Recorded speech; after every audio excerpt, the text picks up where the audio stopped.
Well, I know he was very popular in the 60s. Everybody knew about Edgar Casey, and he's been kind of, well, not forgotten, but it kind of dropped off, not so popular. Yeah, And I don't know now with that. this 2012 Mayan calendar coming up, he's coming into the light of people again, and so David Wilcock, for his the author Winfrey wishes to thank the following. Oh well, we want to read something that's more tells a little bit about what he wrote about.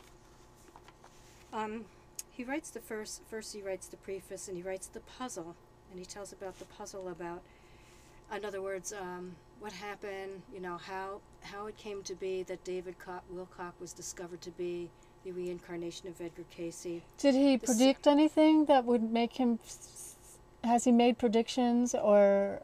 Well, the Rob in his dream voice, David Wilcock's dream voice, predicted that his mission here was to, you know, help people with a dimensional shift and things like that, and what his mission was before, who he was before, and they told him about the similarities, and that when he goes to the ARE, he would see the similarities and the parallels, and indeed he did, and everybody stopped him in the street and told him how much he looked like Edgar Casey, and they wanted to check it out to see what was going on, because he was a spitting image of him, as you saw in the pictures. Yes, and then you said that there's a group that there's a group who they get together by phone? By phone. Yeah, and you're a part of it, right? Yeah, part of it. Yeah, but I started out by going into the website and finding out more, and then I emailed somebody that was on the site. You can email Suzanne at the Dimensional Shift. There'll be a link on the website, the Radiant Zone, and find out more, and go from there. And we have a number that we call, and we can get a pin, and download some of the materials so that we get an idea of the background. And so you're not calling cold. You know something about what's going on. And do you pray together? Do you chant? How does it work? Yes, we send the light together. We send the healing light. We put people in the light. We put situations in the light. We put different situations in the world in the light, the weather problems, the food distribution problems, the people who go through earthquakes and floods and whatnot. We do healing grid. We heal the grids on Sunday mornings. No, excuse me, because I'm playing the dummy here because I am. It's easy for me, so don't worry about it. But anyway, what do you mean by the grids? There are grids in the earth that connect to each other, and say, for instance, Mount Shasta. It's a little bit complicated to explain, but Mount Shasta is like the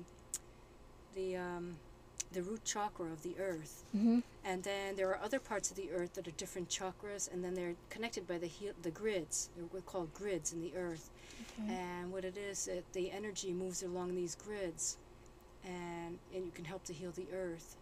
It's like you're. I guess a good analogy would be like our veins in our system. Connects all our blood and energies and things like that. Well, the earth has grids that connects the energies, and I mean, that's the best way I can think of explaining it, but that's more or less what it's about, and it helps everything to connect up. And people go to sites, they actually go there and ground the healing energies. The whole group sends the energy there.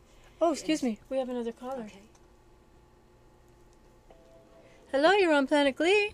Hello, Margarita? Hi. Hi. Sorry, excuse me. I'm eating a falafel. Hold on. Regarding Edward Casey, did he have any predictions of what was actually going to happen on 2012? Like, is the world going to end, or is it just going to be a new cycle, or like, you guys? No, the world is going into the fourth dimension. It's ascending into the fourth dimension. We're third dimensional people right now. And what will happen is the people who have their hearts open 51% or more will graduate with the earth into the fourth dimension, and the people who want or stay back in the third dimension will be sent 3,000 light years away into another galaxy and start in the third dimension again. Now, is that your prediction or is that Edward Casey's prediction? No, this is David Wilcock. Oh, Edgar him. Casey's That guy's a whack job. reincarnation. Yeah. Is here to explain all this, and this is part of the explanation of what's going on, that the Earth is ascending into the fourth dimension. Right. Do you believe in remote viewing? Yes, I do. I believe in all that stuff. Do you believe in time travel? Yeah, I do. Whoa. All right, thanks, Margarita. You're Bye. welcome. Thanks for calling in. Yeah. You know, this has been a fascinating show, and it's coming to a close in a couple of minutes. Maybe Margarita, thank you for bringing up this topic, because it is, you know, love and light. You know, we always need more of it, and you know, and so if Planet Glee wants to send it out right now. Meanwhile, let's have Margarita go ahead and shall we chant like we did the last time? Sure. What just do you want to chant? Om Mani Padme Hum is good, love and compassion. Okay. And We'll send out the energies and okay. send out some healing and light. Yeah, let's to do. everyone Okay. who will accept it. Okay, sounds good. It's all free will. You don't have to accept it either. But if you want to accept it, it's available for you. Personally, I believe that Tibetan Buddhism has.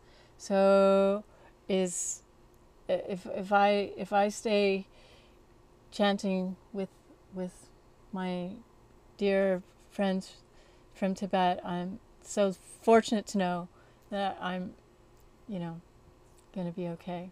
I'm doing harmonics in the morning, and I chant Elohim and Ra in the morning with the harmonics, and it's really wonderful. It's to ground the energies and send it out. Oh, well, I don't know anything about that. Yes. Yeah. Shall we do? I think we have time for one Om Mani Padme Hum. Let's do it. Okay. Om Mani Padme Hum. We did it! Yay! Beautiful finish off. Thank you, Jennifer. Well, thank